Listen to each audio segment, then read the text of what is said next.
Like Tourcast, o podcast para quem curte viajar.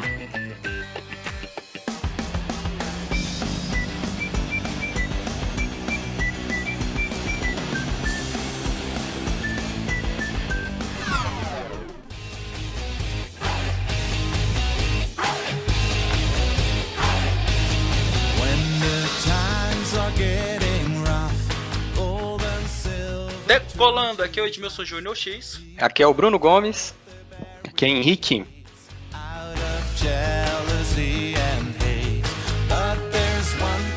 Fala galera viajante do Like Tourcast, seja bem-vindo ao 34º episódio.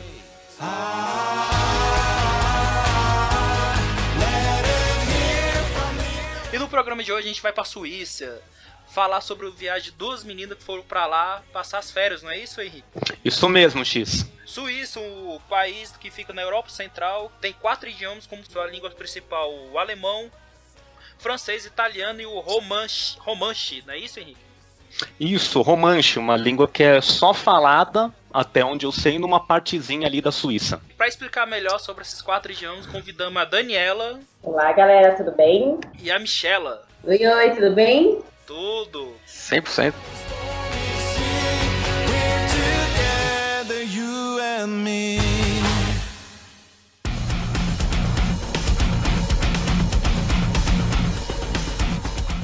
E como é que foi que surgiu o interesse de vocês para ir para a Suíça? Então, eu, a Daniela, sempre tive vontade de conhecer a Suíça. Era um sonho. Eu sou apaixonada pelo país. E juntando isso, a gente tem uma prima também que mora lá. A minha mãe foi junto conosco, a minha mãe e uma tia nossa. E elas queriam muito visitar essa minha prima, então aí a gente juntou essa oportunidade de ter uma prima lá, eu gostar do país, elas quererem visitar essa minha prima, então foi tudo junto, e aí, bora. Na verdade só foram porque tinha casa lá. Não, mas olha, a gente passou um dia com ela, né? O resto a gente realmente foi em hospedagem mesmo, não ficamos ali com ela. Nem ligou pra prima depois. Não. Mas pelo menos tem uma facilidade de um dia, né? Já fica na casa de alguém e já sabe mais ou menos como é que funciona um cotidiano. Essa sua prima mora há quanto tempo lá? Ela tá há uns 4 anos. Ela mora na parte da Suíça que é falado francês, numa cidade bem pequenininha chamada Martigny, bem próximo da França. Foi bem interessante, né? Porque, de fato, a gente vai, passa um dia, conhece um pouco da rotina da pessoa nesse país, e sem falar que a pessoa já conhece um pouquinho também a região e acaba fazendo turismo com a gente também. Foi bem legal. Mas no caso é francês, mas é tipo assim, atravessou é como se fosse aqui o Brasil, atravessou um estado, já é outra língua. Como é que é essa divisão lá? Ou qualquer. Se você chegar em francês, tu consegue rodar a Suíça todinha. É bem assim, você entra no país, você vai circulando lá, os estados eles chamam de cantão, né? E do nada o idioma muda. O que acontece é que 60% do país fala o alemão. Só que na parte que tem o alemão como a língua principal, nas escolas eles já crescem aprendendo também o francês e o inglês.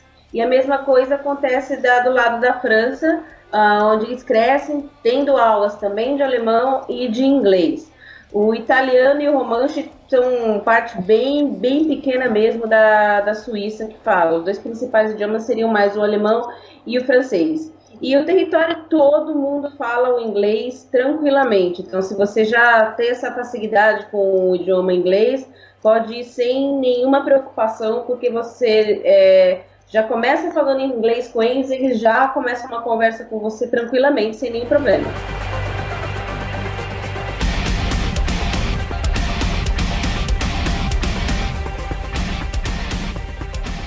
Vamos abusar um pouco do Henrique, o professor de história, né, da gente, conta historinhas.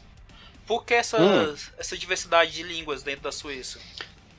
Pô, peraí, eu sou professor de história e não sou linguista, né? Então. Não, mas por que surgiu essa tantas línguas? Colonizações? Como é que eu assim, até onde eu sei, você tem várias línguas, você tem essas 4 línguas e elas estão próximas nas regiões onde fazem fronteiras, né? Então, assim, onde fala francês é mais para perto da fronteira com a França. O alemão ele é mais predominante, mas ele também é mais falado ali onde tem a fronteira com a Áustria e com a Alemanha, né? Que são, a Áustria também fala alemão. A região dos Alpes, que deve ser menos habitada, que faz mais divisa ali com a Itália, provavelmente é onde se fala o italiano, né? Olha, eu acredito que seja mais a questão de fronteira e formação de população, né? Porque as fronteiras da Europa, elas são formadas por unificação de reinos, né? Os países hoje europeus, eles são formados por vários reinos que foram se unificando. Alguns tinham culturas mais semelhantes, né, como a própria Alemanha e a Itália, né, que foram se unificando ao redor de uma cultura, e outras por uma questão mais política mesmo, né? Agora, uma coisa que eu queria perguntar em relação a essa questão da língua, se existe assim uma diferença cultural e de identidade entre a população, porque assim, eu vou fazer uma comparação com um país que eu conheço, que é a Bélgica, que você tem 2 idiomas, basicamente, né, o francês e o holandês, mas a identificação cultural ou a diversidade cultural linguística é muito forte. Isso acontece na Suíça ou não se consegue perceber isso? Olha, o que eu senti apesar de ser um único país, né, o lado francês, porque a gente conheceu realmente mais o lado francês e o alemão, a gente não chegou a pegar a região italiana, onde tem o Romanche, mas, de fato, você tem uma pequena diferença cultural. Do lado francês, você sente um pouco mais da influência quem já foi para a França, sente um pouco dessa cultura francesa do lado do suíço, apesar deles serem mais doces. E tem essa questão do idioma, do inglês, de ser falado sem nenhuma trava, nenhum impeditivo. E do lado alemão, realmente, você tem essa diferença, até mesmo nas construções, nas casas, você sente uma pequena diferença também no visual. Então, é sutil, mas existe sim essa diferença da influência alemã e da influência francesa dentro de um mesmo país.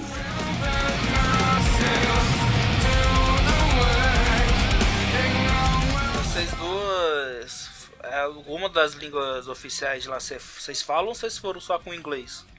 Nós fomos com inglês, né, e um pouquinho de francês, mas que a gente viu que nos ajudou bastante, né, porque acontecia da gente encontrar pessoas que não falavam inglês, mas o francês elas falavam tranquilamente, então o francês acabou quebrando um galhão pra gente lá. Deve ser muito legal andar na rua. De 5 pessoas, você tem que adivinhar qual é a língua que ele fala, velho. Deve ser muito legal. É verdade. Só tem 25% de chance de acertar. É verdade. Mas o que a gente percebeu é que essas pessoas mais idosas que não falavam o inglês, né? Mas tinham uma disponibilidade muito grande de tentar se comunicar com você, mesmo não falando inglês, ou a gente não falando francês, ou alemão. Enfim, então tinha realmente esse cuidado deles de receber bem. Agora, a população mais jovem, no comércio, nos restaurantes, enfim, o inglês é predominante, sem nenhum problema. Então o povo lá é receptivo, então, né? Bastante, eu acho que foi um dos aspectos que mais nos surpreendeu, porque quando a gente vai para a Europa, a gente sabe que é uma cultura diferente, eles são um pouco mais frios, mais distantes, mas a gente foi muito bem surpreendida pela receptividade deles. Eles são muito simpáticos, muito calorosos. São sempre muito disponíveis em ajudar, em te dar informação. A gente ficamos surpresas. Vocês comentaram que os idosos não falam muito inglês, mas os jovens, que nem alguns outros países da Europa que tem uma população idosa muito grande, ou vocês conseguem notar, vocês conseguiram ver um número de jovens assim também grande? Como é que é essa questão assim da população mesmo? É muito envelhecida? Olha, eu não percebi, viu, Henrique? Eu achei que tinha, pelo contrário, cidades como Zurique, por exemplo, eu achei uma cidade muito jovem, com uma efervescência muito grande. Eu senti que tinha uma população jovem no geral bem, bem considerável lá. Não deu para perceber assim essa coisa da Europa mais velha, não. Pelo contrário. Mas essa população mais jovem, ela é suíça mesmo? Ou a questão da imigração lá é muito forte? Você vê muita gente assim de outras etnias, de outros países? A maioria era suíça, sim. É lógico que você vê que tem muitos imigrantes e tal, mas eu acho que, em vista ao que a gente viu em Paris, nossa, pouquíssimo acho que a gente viu de imigrante, né? O que a gente achou muito interessante, não foi nem nos grandes centros, mas em cidades menores, como Interlaken, o que nos surpreendeu foi ver não digo uma comunidade, mas um grupo de turistas muito grande da Índia e do Japão. Mas como turistas, não como moradores. Moradores, né? Exatamente. Agora, com relação à questão de imigrante, não é tão forte lá, mas a gente não teve essa percepção. Onde acho que a gente reparou que tinha mais imigrante foi em Genebra. Isso, exatamente. Tá. É uma população, são imigrantes mais do lado da Índia. Isso. Tá.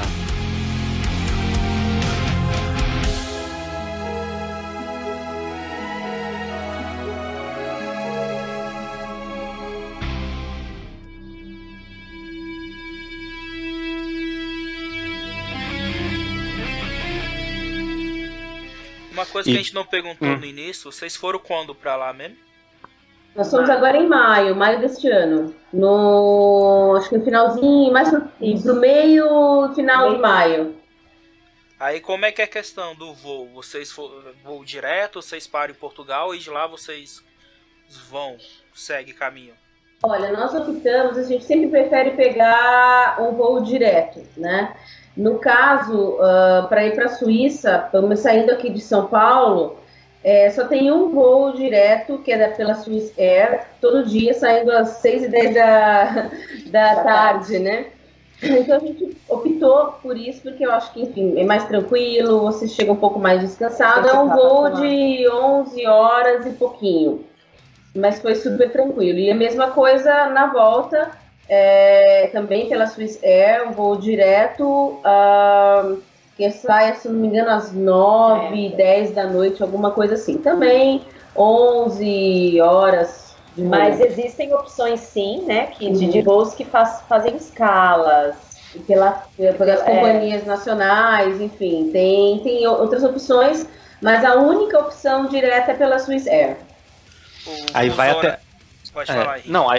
Não, aí vai até Zurique, mas vocês ficaram mais em Berna, né?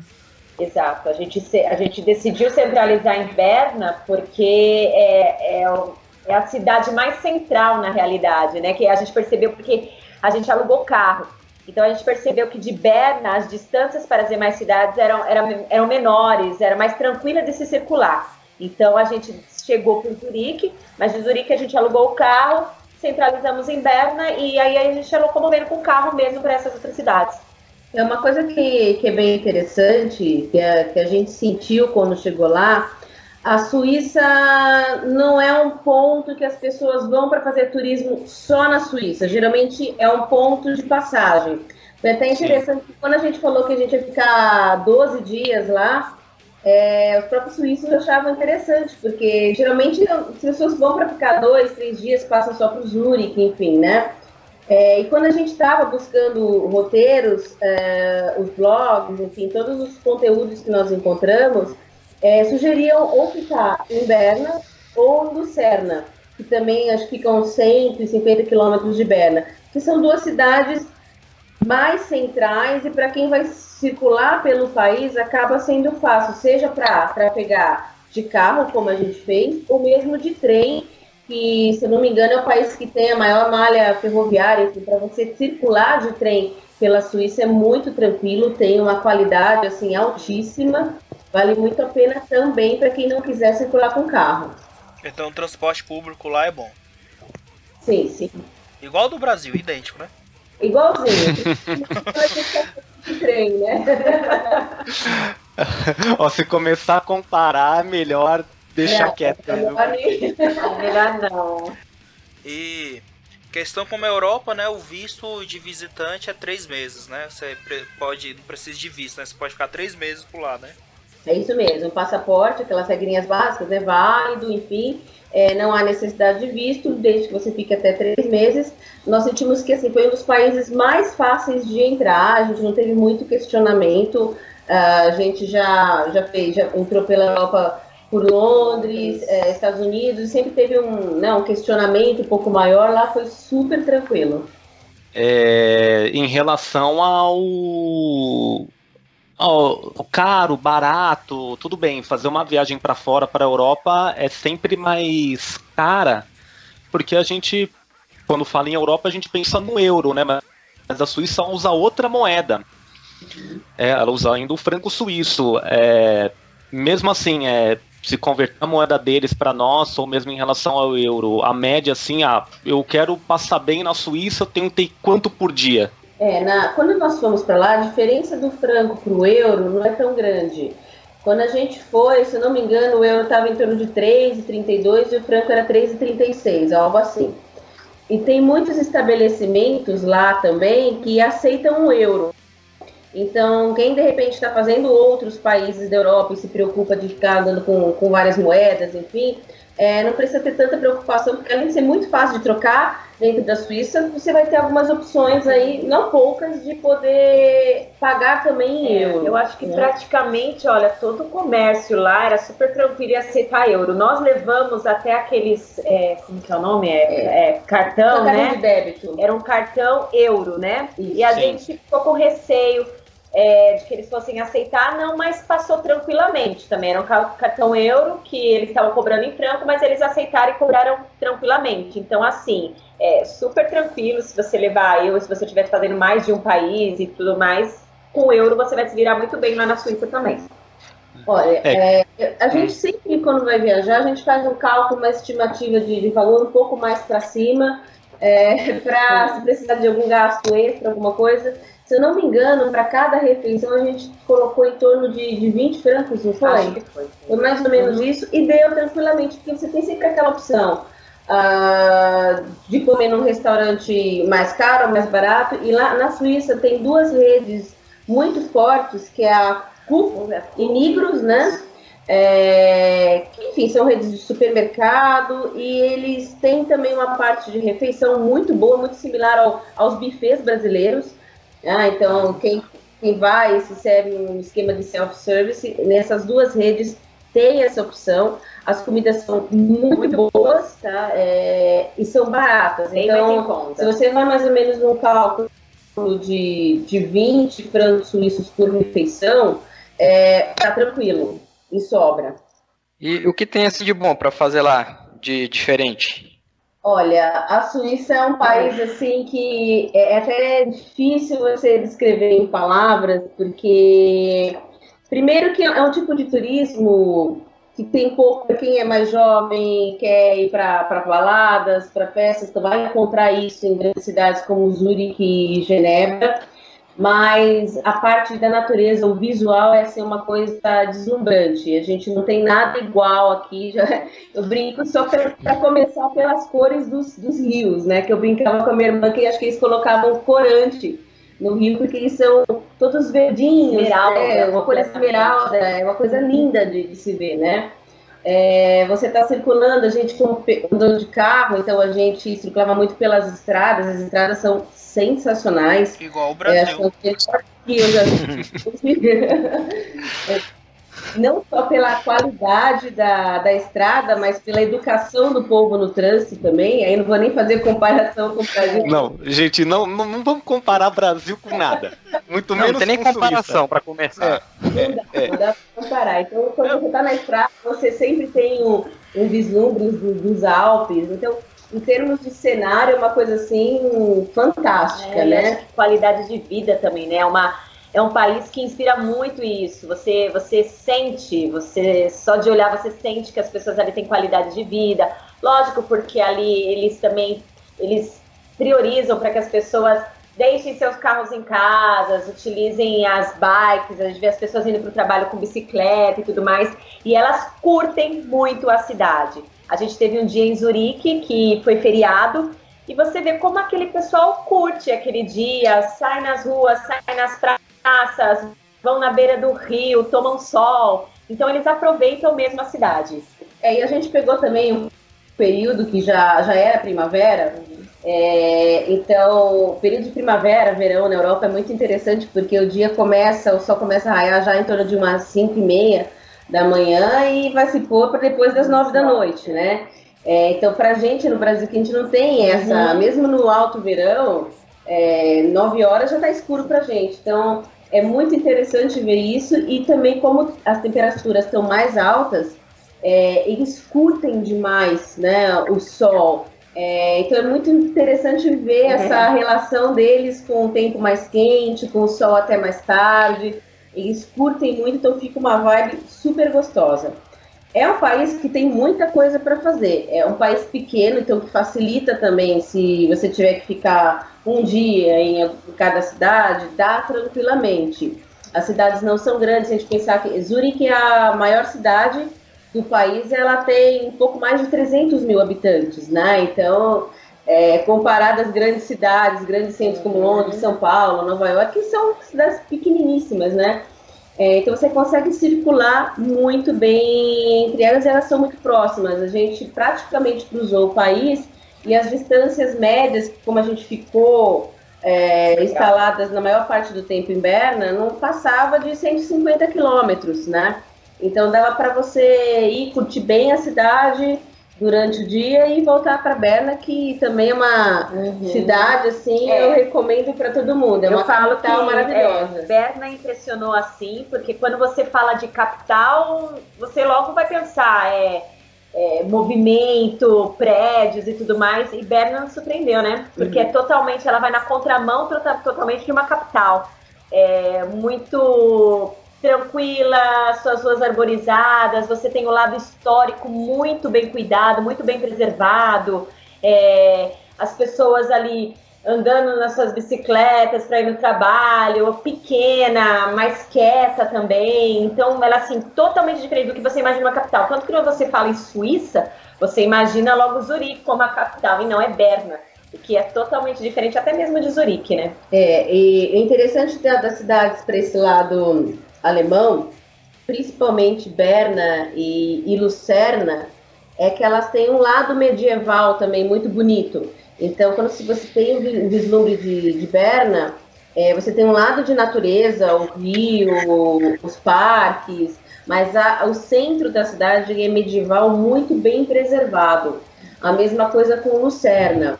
Agora, quando você vai indo para o lado da Suíça, você tem as cidades da Suíça francesa, você também tem esse aspecto antigo, porque, enfim, é um país antigo, só que essa coisa medieval já cai um pouco, né?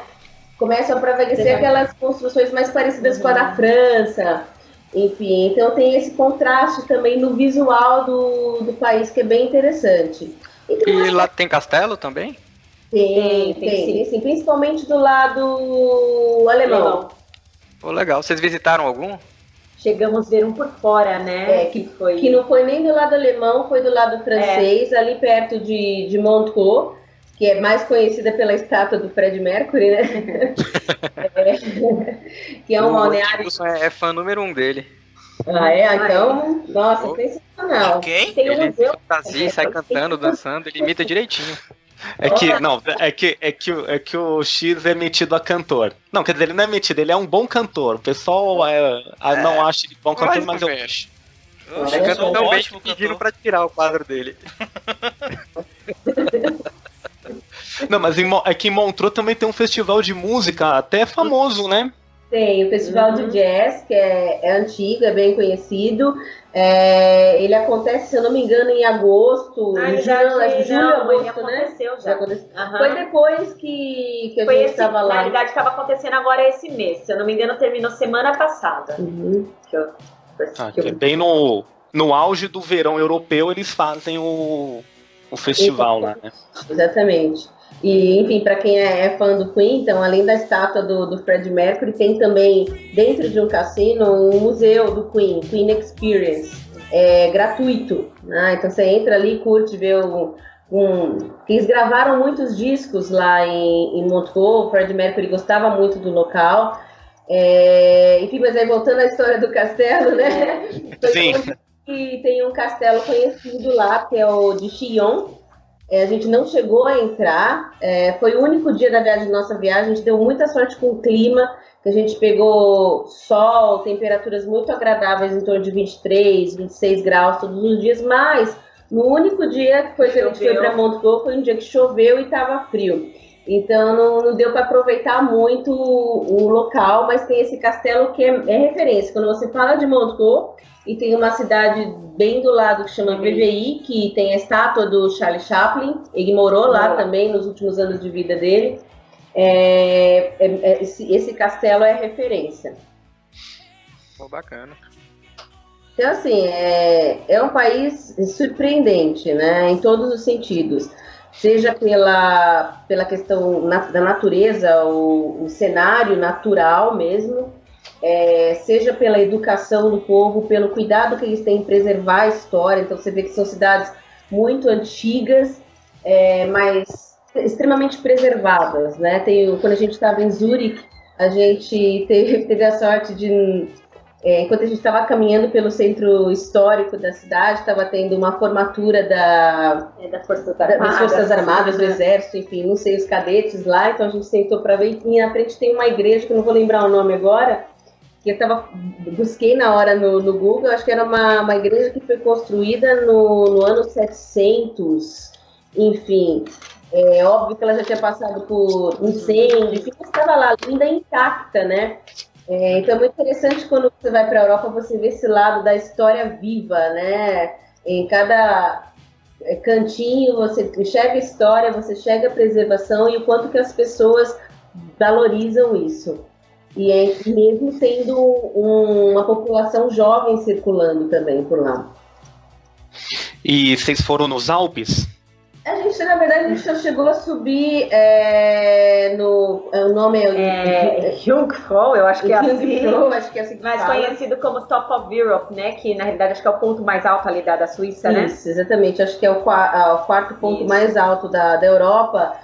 Só que ele é visitável, porque eles criaram todo um esquema para você poder circular nesse ponto, né? Então a gente subiu.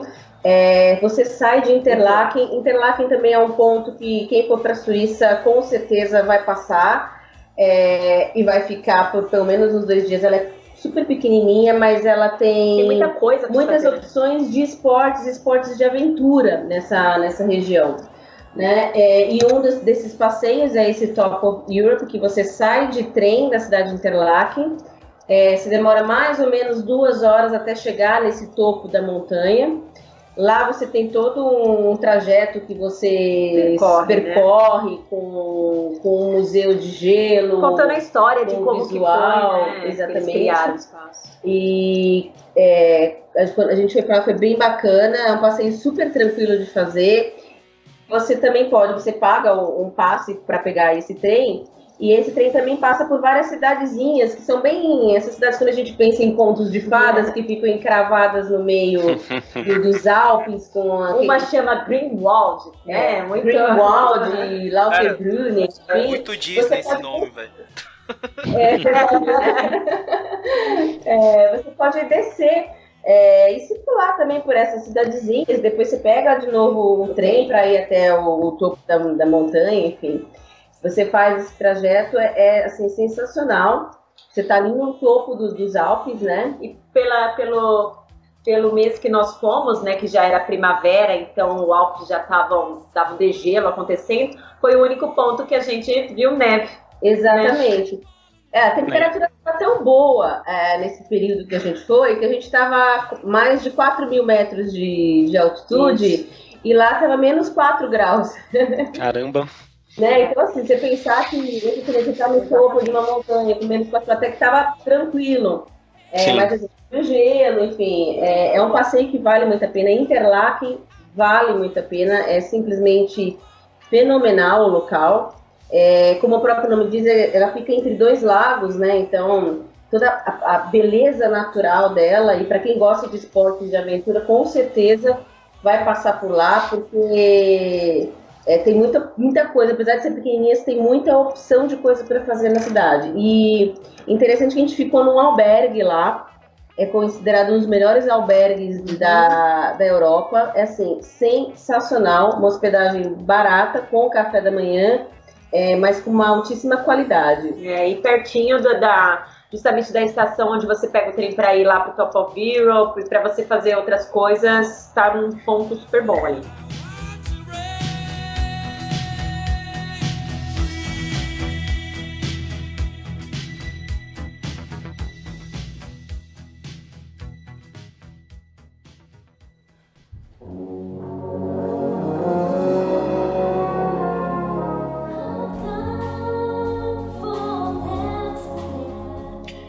O pessoal lá descobriu que vocês eram brasileiros, ficava perguntando futebol, mandaram vocês sambar também lá?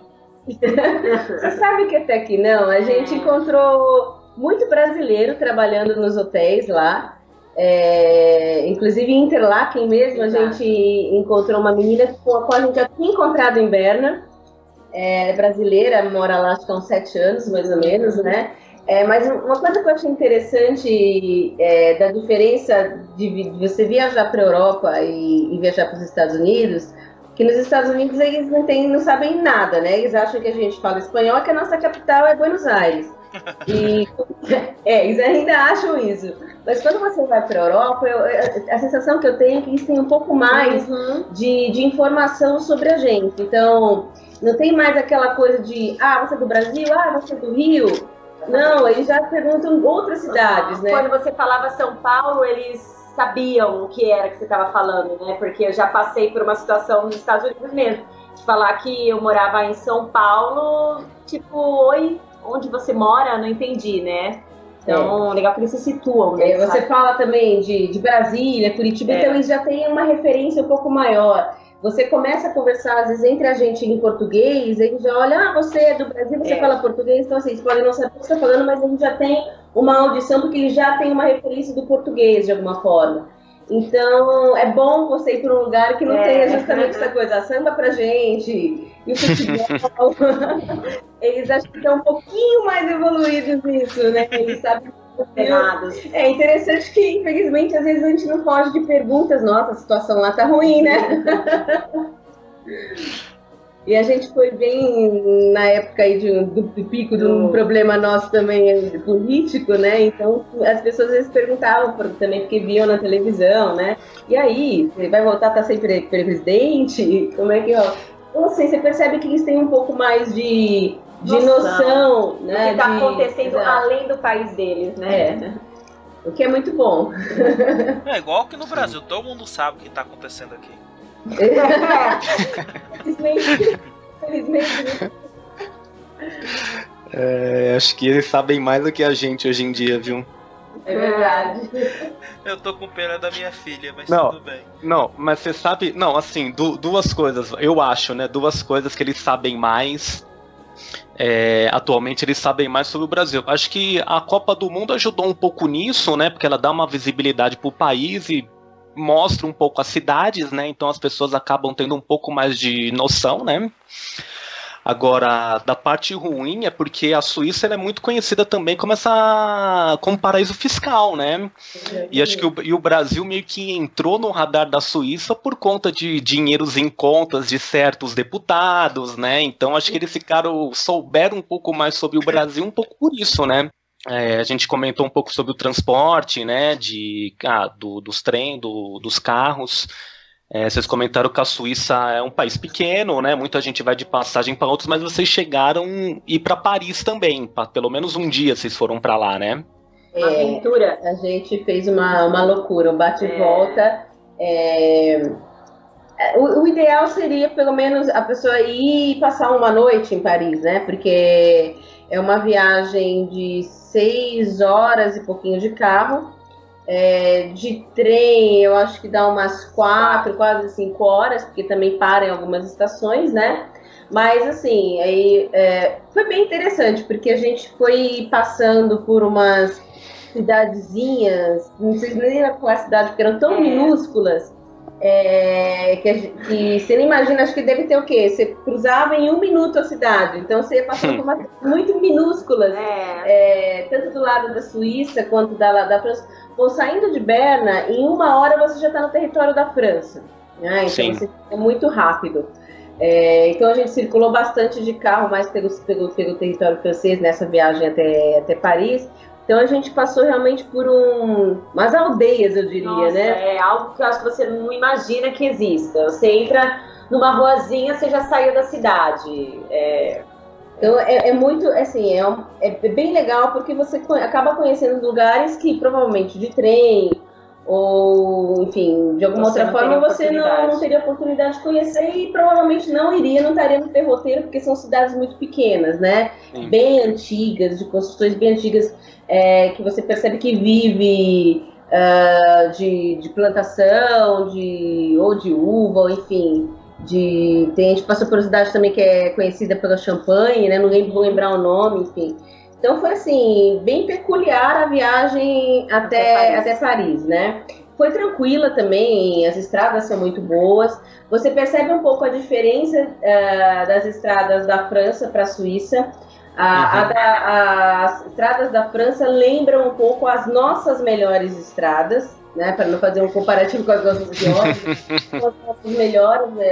Você percebe assim, o visual é muito parecido, o esquema de pedágio é um pouco parecido, que na Suíça já não existe. Suíça tem uma coisa interessante, se você aluga um carro, verifica sempre com a companhia, provavelmente ela já vai vir, mas é bom perguntar se ele já vem com o vinhete. O vinhete é como se fosse um selo, tipo um sem parar, que já vem no carro. E aí você tem a livre circulação, você não passa por nenhum pedágio. Na verdade, a gente não viu nenhum pedágio nas estradas da Suíça, porque você circula normalmente. O morador, o suíço, ele também paga, se eu não me engano, uma taxa de quase 40 francos suíços no ano para ter esse selo. E aí você circula tranquilamente pelas estradas. Já na França, você tem sim o pedágio. A diferença é que você tem as opções de parar e pagar com uma pessoa, como aqui no Brasil, ou você tem uma espécie de sem parar e passa tranquilamente, ou você paga nos caixas automáticos, tipo uns ATMs. Na realidade, você pega um ticket. Você pega um ticket quando você entra nas autoestradas, isso acontece só nas autoestradas. Nas estradas menores, você não pega pedágio. Nas autoestradas, quando você entra nelas, você passa nessa cancela e tira um selinho, um ticket, né? E circula. Vai circulando nesse primeiro momento você não paga. Quando você está saindo da autoestrada, ele já tem o cálculo da quilometragem que você trafegou, então você já paga na saída, né? Então você tem esses caixas automáticos ou também com uma pessoa atendendo. Essa é a única diferença. Mas também são estradas muito bem sinalizadas, em ótimas condições. Tem sempre restaurantes, postos para você parar, enfim. É muito tranquilo viajar. Foi a primeira vez que a gente alugou um carro na Europa. Lógico que você fica um pouco ansioso porque você não sabe quais são as regras, como é que é, mas é muito tranquilo mesmo. E na viagem para Paris foi bem assim, foi bem punk, né? Porque foi corrido. A gente lá era numa quarta-feira, no domingo tinha sido a eleição do novo presidente, então a cidade estava mais cheia do que o normal, né? Paris já é cheia. Na realidade, a nossa chegada lá foi muito similar com São Paulo, né? Começou a sentir um cheiro estranho, né? Quando chegou em Paris. É verdade. Um tráfico assim de carro enorme. Tanto na chegada quanto na saída. Você tem um trânsito muito. Você percebe que provavelmente deve ter muita gente que vem das cidades, ou digamos assim, da grande Paris, né? Chegando para Paris, então tem aquele tráfego na chegada e na saída. Quando a gente saiu de Paris, acho que a gente demorou quase 2 horas para chegar na estrada, porque o trânsito estava bem parado. O trânsito é caótico. E a educação é muito similar, vamos dizer que por aqui, sim. Porque como a gente também estava numa Suíça, de repente a gente depara com esse caos, então foi meio... A gente falou assim que, pelo menos em algumas horas, Paris perdeu toda aquele ar que a gente tinha de fantasia dela, assim, né? O romantismo da cidade. Exatamente. No trânsito eles não tem nada de romântico, eles são iguaizinhos. O que a gente tem na Mas tem uma diferença. Eles xingam em francês, pelo menos, né? Verdade. É francês. Mas ali fecham um cruzamento, moto passando no meio dos carros, é tudo parado. Calma. Então, assim, trafegar de carro por Paris, o que a gente fez foi quando a gente chegou, a gente deixou o carro no estacionamento, lá tem muitos estacionamentos subterrâneos, né? Então a gente deixou o carro lá para circular de trem, de metrô, da melhor forma mesmo. Mas mesmo assim, tanto quando a gente chegou, quando a gente saiu da cidade, a gente precisou trafegar um pouco por ela. E realmente, assim, a gente não recomenda quem vai para Paris circular pela cidade de carro. Deixa o carro parado num local mais distante e circula de trem, que é melhor, porque o trânsito é bem complicado lá. E o pessoal não é muito educado.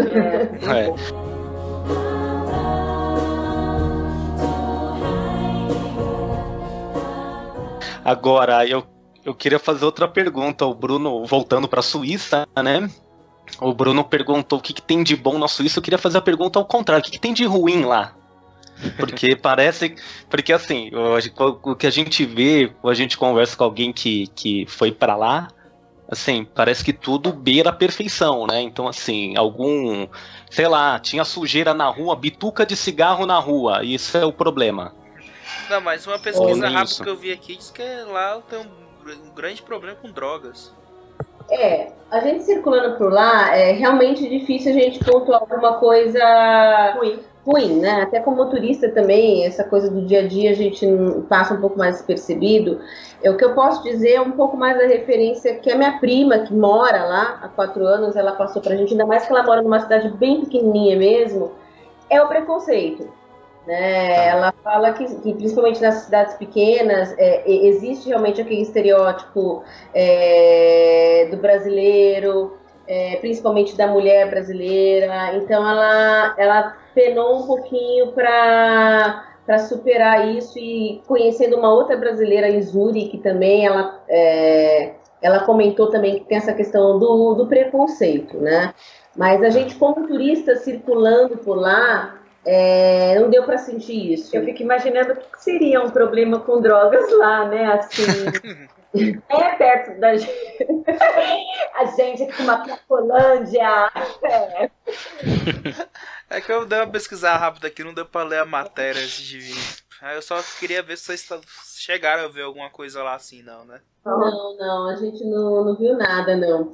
Eu acho que é muito interessante, né? Porque quando eles pontuam, às vezes, algum problema que eles vivenciam lá, sei lá, algum problema com hospitais, alguma coisa que eles também reclamam, né? Quem tá no dia a dia. E aí eles começam a explicar um pouquinho pra gente o problema, a gente olha e fala, mas isso não é um problema. Nossa, essa faixa aqui tá pintado torta, olha. Pintaram torta a faixa aqui, meu Deus do céu. Vamos derrubar o presidente. Aí a gente fala, meu Deus, se esse é um problema, olha, a gente convida a passar uns dias lá no nosso país pra você ver como é que é. Agora, vocês chegaram a assistir televisão lá? Olha, a gente deixava a TV ligada. Difícil a compreensão, né? Em alemão. Não, porque deve ser esse é o problema deles, deve ser uma confusão, né? Porque cada lugar do país é uma língua, que língua que fala na TV? Era muito interessante porque a gente, como estava de carro, a gente circulou e a gente ouviu uma rádio que era Swiss Pop. E essa rádio, enfim, a gente circulou pelo país e ela estava sempre lá no lado francês, do lado suíço, e era interessante que você vai se habituando, depois de algum momento você para perceber, nossa, mas o apresentador agora está falando francês e não está falando mais alemão. E aí você não sabe em que momento isso aconteceu. Na TV a gente não percebeu tanto porque a gente só ficou hospedado do lado alemão. A gente ficou em Berna, na maior parte do tempo. Depois a gente ficou 2 dias em Interlaken, que é a parte alemã também. E depois a gente ficou 2 dias em Zurique, que também é parte alemã. Então a gente, em termos de televisão, só viu, ou ouviu, na verdade, o alemão. Então, basicamente, a gente deixava a TV ligada e não fazia mais nada, porque a gente não entendia nada do que estava acontecendo, né? Mas... Imagina pra chegar um filme lá no cinema, vai ter que dublar em 4 línguas. O interessante que a gente Olha pegou... o problema, gente. Olha, acabei de ver um monte de problema. Vocês... Aí, ó. Não, esse problema é sério. Que se a dublagem não for bem feita, estraga o filme. É verdade. Você sabe que nas estradas, a gente só foi ver um trecho que tinha placas em vários idiomas, porque assim, quando circulava no lado alemão, as placas estavam só em alemão, às vezes tinha alguma referência em inglês, no lado francês era só em francês, mas quando a gente estava em Montreux, a gente viu placas em 4 idiomas. Era uma coisa muito bizarra, porque eu falo, gente, se a gente passando de carro, a gente quase não consegue ler algo num idioma, imagina em 4, né? É muito, muito louco mesmo. Eu não sei como é que eles... mas acho que no dia a dia, principalmente nesses 2 principais idiomas, né? Porque acho que 60% alemão, 30% francês, eu acho que eles conseguem interagir muito bem. Eu não sei, a sensação que eu tive, assim, que parece que a parte italiana que é um pouquinho mais colocada de lado. Você quase não escuta falar a respeito, né? Então, eu acho que talvez ali entre eles consigam se organizar bem. Mas para quem tá viajando assim, o Tico e Teco pode começar a brigar um pouquinho. Quem é de lá acaba sendo normal, né? Pra eles é tão normal. Eu, inclusive, nesses dias que a gente passou lá, eu visitei um amigo meu que é suíço, e eu conheci ele quando eu fiz o intercâmbio foi aqui no Chile. E incrível a facilidade com que ele pegou o espanhol. Incrível mesmo. Pegou, acho, mais fácil do que a gente, brasileiro, tentando pegar o espanhol. Mas é muito por conta disso. Eu acho que essa vivência que eles têm com diversas línguas torna para eles muito fácil o aprendizado de outras. É incrível, assim. Eles aprendem muito rápido mesmo. E é impressionante a fluência que eles têm no inglês. O inglês deles é como se fosse um idioma nativo mesmo. Eles falam muito bem. Aqui tem justamente essa questão da facilidade. Já na escola, desde pequenos, eles são habituados a lidar com 3 idiomas, né? Aquele que ele vai falar no dia a dia, o do cantão vizinho ali, que pode ser o francês, o italiano, enfim, e o inglês, né? Então você já tem essa facilidade para não só aprender, mas para distinguir idiomas também, né? Já cresce aprendendo mais de um, acaba ficando melhor, né? O aprendizado é melhor absorvido, né? Sem dúvida.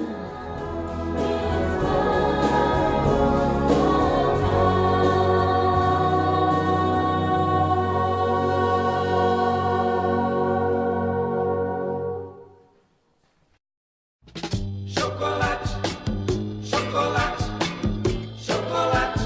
Eu só quero chocolate. Só quero chocolate. Não adianta vir com guaraná pra mim, é chocolate o que eu quero beber. Chocolate, chocolate, chocolate. Eu só quero chocolate. E pra finalizar, qual o melhor chocolate? O suíço ou o belga? Olha, eu acho que eu nunca comi um chocolate belga, não sei, posso ser enganado, tá? Então eu não sei como comparar. Se você vai no supermercado, você vai comprar como se fosse uma marca bem simples aqui no Brasil. Lá é muito bom. E olha que eu não sou uma chocolatra inveterada, não é o meu doce predileto, mas quando você chega na Suíça, é uma coisa assim, absurda a qualidade dos chocolates deles, é delicioso. Você pode comprar... Olha, eu já comi dos dois. Eu não quero contrariar não, mas o belga eu achei melhor.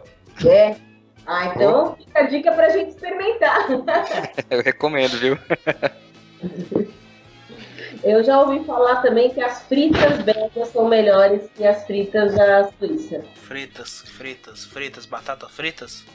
Isso. Mesmo. Não, mas ó, eu que tive 2 vezes na Bélgica, batata frita lá é diferente, pelo menos, do Brasil, né? Mas lá eles fazem de um jeito, ou sei lá, a terra é de um jeito que eles plantam que fica muito boa. Não sei Henrique, comparar não compara com aqui, Henrique. Não sei comparar mundo afora, né? Não sei comparar mundo afora, mas... tudo que tá na Europa é melhor que o Brasil, gente. A conclusão é essa. Pronto. A comparação acaba aqui. Olha, em termos de gastronomia também se come bem. Nada de ficar em dieta. Primeiro que eu já acho que quando você vai viajar não tem nada de ficar em dieta, né? Porque lá, ainda mais lá, porque é batata, queijo, linguiça, salsicha. Então você vê que opções bem pouco calóricas, né? E pouco gostosas. Então, acho que o prato típico, um dos pratos típicos de lá que a gente comeu foi a batata rosti, muito boa. Tem aquele outro, qualquer outro tem salsichão, né? também. Tem salsichas de todos os tipos, com Muito temperos, enfim. Que é uma bem influência alemã também, né? Exatamente. Uhum. O que para nós também não chega a ser uma dificuldade, porque, enfim, a gente também tem uma referência alemã aqui no Brasil, então a gente meio que está acostumado com essa culinária. Então você chega lá, não estranha tanto. Mas o que mais me impressionou foi essas opções nos supermercados de você ter um esquema de um self-service muito bom. Acreditem ou não, a gente encontrou algo muito parecido com o nosso brigadeiro em Zurique, né? Foi. A aparência é igual, né? Só quando você comia, você via que era o bolo era um pouco né? diferente. Mas enfim, era como se fosse um brigadeirão, mas muito bom também. Então se come muito bem e se encontra opções bem válidas aí para não passar aperto com questão de dinheiro, enfim. Então, assim, nosso roteiro, você tem muita coisa para fazer lá, né? A gente passou por Berna, Lucerna e Montgó e Vevey, que são muito próximas, né? Genebra, Interlaken e Zurique, a gente tem aquela escapadinha para Paris. A gente foi visitar minha prima também em Martigny, que fica ali próximo de Genebra, a região mais próxima da fronteira, bem pertinho de Montgó, com Paris. Mas enfim, tem N possibilidades, né? A gente não conseguiu ir para Basileia, que também fica na Lausanne também não deu, enfim. A gente acaba não tendo muitas referências com o Brasil, a gente não sabe o que encontrar. A gente sabe que tem Zurique e Genebra, a gente imagina que uma das duas seja a capital, e não é nenhuma das duas, no final das contas, né? E aí quando você começa a fazer roteiro para viagem, você vai descobrindo que realmente você tem muitas opções. Dá para você voltar várias vezes no país, porque tem muitas cidadezinhas de queijos, né, que são conhecidos, ou de molhos, enfim, que fazem a fama das cidades. Vale muito a pena. Eu acho que quem for para a Suíça, não pega a Suíça só como um ponto de passagem para um outro lugar. Aproveita e curte um pouquinho, porque... E a Suíça é muito além que Zurique e Genebra. São as duas principais cidades, elas são muito diferentes entre si. Eu, particularmente, gostei mais de Zurique do que de Genebra, porque eu não sei se é pela influência alemã, o pessoal é uma cidade, acho que mais jovem, mais efervescente, mais antenada nessa questão de sustentabilidade, enfim. E a Genebra, ela tem aquela coisa mais do charme, da história... mas são duas cidades que valem muito a visita, mas eu acho que a Suíça ela é muito mais que isso. Eu acho que a Suíça verdadeira é o que você encontra nas pequenas cidades, assim.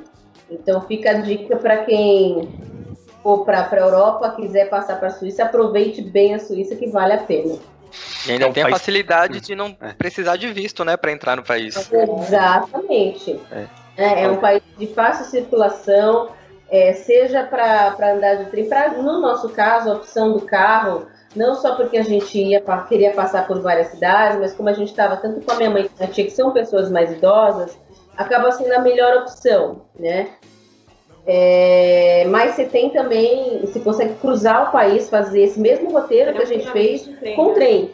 E as pessoas dizem que é simplesmente sensacional. Eles têm o que eles chamam de Swiss Pass, que te permite trafegar tranquilamente de trem, de ônibus, e tem algumas atrações também que você tem ou desconto que você não paga com esse Swiss Pass, É mais uma questão de colocar, né, no papel e ver o que sai mais em conta de acordo com o tipo de viagem da viagem que você quer fazer. Mas é possível trafegar, enfim, de várias maneiras lá. O transporte é de qualidade, é tranquilo, é justo. Então, eu acho que a questão de transporte talvez seja um dos pontos que a pessoa precisa menos se preocupar. É um país pequeno, né, mas que você consegue, acho que por isso também, né, um país pequeno, estruturado, que dá para explorar bem, né, e mesmo vocês até ficando bastante dias, um país pequeno, ainda falta coisa que é sempre um bom motivo para poder voltar, né, numa outra oportunidade. Sem dúvida. E mesmo essa prima lá contando, enfim, dos perrengues que passou, questão de preconceito, enfim, ela que ela não sai da Suíça. Porque a qualidade... um ponto interessante, não precisa se preocupar em comprar água na Suíça, tá? É verdade. Todas as cidades você tem fontes de águas limpíssimas, frescas. Então basta levar uma garrafinha e enchendo. Se tem um item que você não precisa comprar, gastar dinheiro na Suíça é com água. E os hotéis normalmente também lá sempre tem garrafinha d'água e não é cobrado. Por ter muitos lagos, né? Exatamente. Então aí tem uma predominância de água bom, né? A água é um recurso que... Essa minha prima que mora lá, ela, por exemplo, estava falando pra gente que eles não pagam por água lá.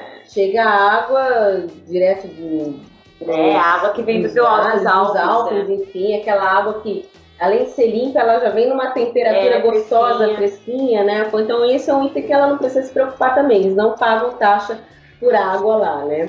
E aqui a gente no racionamento. Aqui a gente com os rios que tem, né? Tudo poluído e no racionamento. Ai, meu Deus do céu, viu? No racionamento a gente não sabe nem a qualidade da água que a gente está consumindo, né? Tem isso.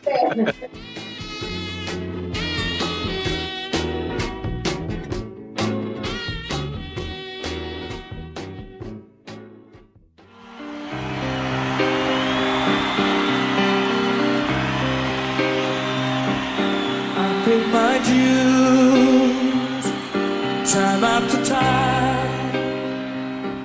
Michela e Daniela, muito obrigado pela participação de vocês. Foi muito bom esse bate-papo. Imagina, a gente que agradece aí a oportunidade, foi muito bom. Bom falar, né? Eu imagino.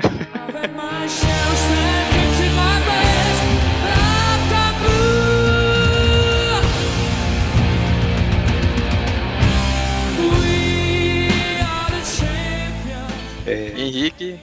Não, também agradeço o aceite, né, do convite aí delas. Eu sabia que elas iam topar porque elas se empolgaram bastante da Suíça, né? Depois que elas voltaram, a gente teve a oportunidade de conversar algumas vezes. E eu vou pedir para Daniela mandar umas fotos, porque o talento de fotógrafo delas também, a paisagem ajuda, né? Mas o talento de fotógrafa eu pude ver. Então, manda umas fotos pra gente colocar no post do episódio, o pessoal ter conseguir ver um pouco, né, do que vocês estão falando. Bom, obrigado, viu, gente? Imagina, obrigada a vocês. Um abraço. Nós que agradecemos. E assim, se quiserem nos acompanhar, temos as nossas redes sociais, né, o Henrique? Isso. Que é Facebook, Twitter, Instagram, YouTube, LikeTourBR. Tá. Temos o nosso e-mail, que foi através dele que conhecemos o Henrique, contato@liketour.com.br. E teremos o post desse episódio também no nosso site, que é o liketour.com.br. Isso aí.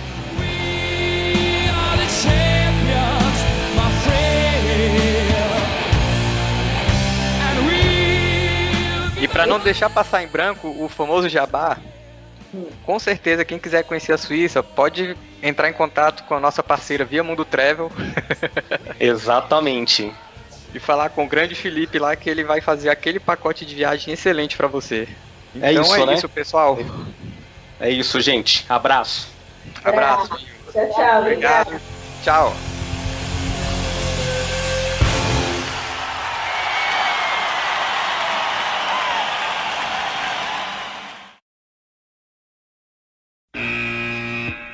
Tem que estudar de onde vem o dinheiro, pô. A gente sustenta o país, praticamente. É, né? Vocês. Bom, deixa pra lá, vai. Vocês gastam o dinheiro do Brasil, os seus brasilienses aí. Eu generaliza não, pô. Eu nem moro em Brasília. Ah, é, você Nem não eu. mora em Brasília, né? É, tá certo. Eu moro no Bom. Distrito Federal. Numa cidade satélite que fica mais ou menos uns 50 quilômetros de Brasília. Que fique bem claro, né? Tá bom, X. Você é inocente disso também, porque o outro a gente já confessou muita coisa que não devia, né? Não vamos começar com essa história aí de confissões. Agora, Alô, X? Acorda? X? Vocês falaram tanto em comida que ele foi comer, tá vendo? Não pode falar de comida pra gordinho. cadê? Acho que. Oi, onde você tava, meu filho? Voltou. Tava mastigando, eu tenho certeza. Foi comer uma batata frita, né? Bruno, tu continua aí? Continua aí que a Ivonei tá passando mal aqui, aí eu vou lá pegar com a Luísa.